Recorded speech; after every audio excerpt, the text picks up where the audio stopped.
एक समंदर के बीच बहुत सुंदर टापू था। चारों तरफ पानी से घिरा हुआ, हरियाली से लहलहाता एक सुंदर टापू, जहाँ छत्र कबीले के लोग रहते हैं।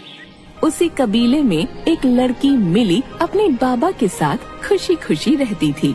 मिली बहुत चंचल और समझदार लड़की थी। उस टापू के एक छोर पर एक दानव रहता था, जो कि बहुत विशालकाय और ताकतवर था।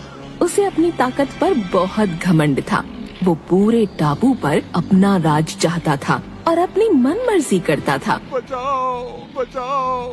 टापू पर सब कबीले वाले दानव से छुटकारा चाहते थे। कबीले के लोग समुद्र से मछलियाँ पकड़कर अपना और अपने परिवार का गुजारा करते थे। समुद्र के किनारे मछलियाँ पकड़ने के बाद अब रोज जितनी मछलियाँ पकड़ो उसका आधा उस दानव को देना पड़ता है। आखिर कब तक ऐसा चलेगा पता नहीं।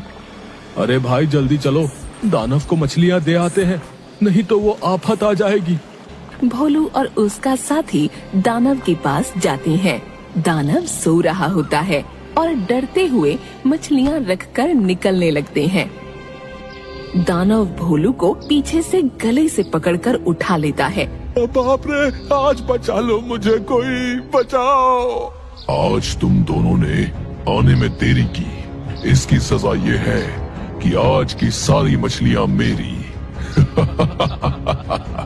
ये बोलकर दानव ने भोलू को ऊंचाई से नीचे फेंक दिया। अरे बाप रे, मर गया। मेरी तो कमर ही टूट गई है। भोलू लंगड़ाते हुए और उसका साथी उसे संभालते हुए दोनों उस जगह से निकलते हैं। सारे कबीले वाले मिलकर विचार करते हैं कि कैसे इस दानव से छुटकारा मिले। एक दिन सब कबीले वालों ने एक योजना बनाई। उस दानव को आज से कोई मछली नहीं देगा। वो खुद मछली पकड़ने नहीं जाएगा, क्योंकि वो पानी से डरता है और वो मछलियों की तलाश में जरूर निकलेगा। हम एक पिंजरे में कुछ मछलियां रख देंगे। जैसे ही वो मछली खाने पिंजरे में जाएगा, पिंजरा बंद हो जाएगा। जैसा कबीले वालों ने योजना बनाई, ठीक वैसा ही हुआ।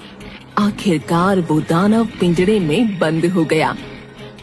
भोलू जंगल के रास्ते कहीं जा रहा था।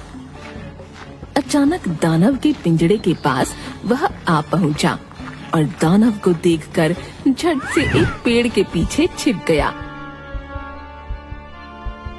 जान बची, अच्छा हुआ उसने मुझे नहीं देखा। दानव ने भोलू को देख लिया था, बिल्कुल भोला बनकर। अरे भोलू भाई, आप यहाँ आए, बहुत खुशी हुई आपको देखकर। मुझे इस पिंजरे से आजाद कर दो, मैं किसी को परेशान नहीं करूँगा। नहीं नहीं, तुम बहुत घमंडी और बुरे हो। तुम सबको तंग करते हो। मैं तुम्हें नहीं खोल सकता। एक सप्ताह से भूखा हूँ, कुछ नहीं खाया। अब तो कुछ पलों का मेहमान हूँ। सोचा आजादी से पिंजरे के बाहर दो चैन की सांस ले लूं। बेचारा मरने वाला है, इसकी आखिरी इच्छा पूरी कर देता हूँ। अच्छा, ठीक है भाई, खोलता हूँ।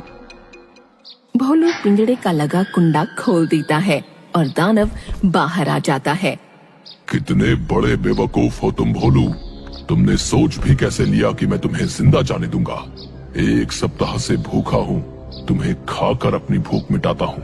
अरे ऐसा मत करो, मैंने तुम्हारी मदद की और तुम मुझे खाना चाहते हो, यह बुरी बात है। देखो मुझे जाने दो।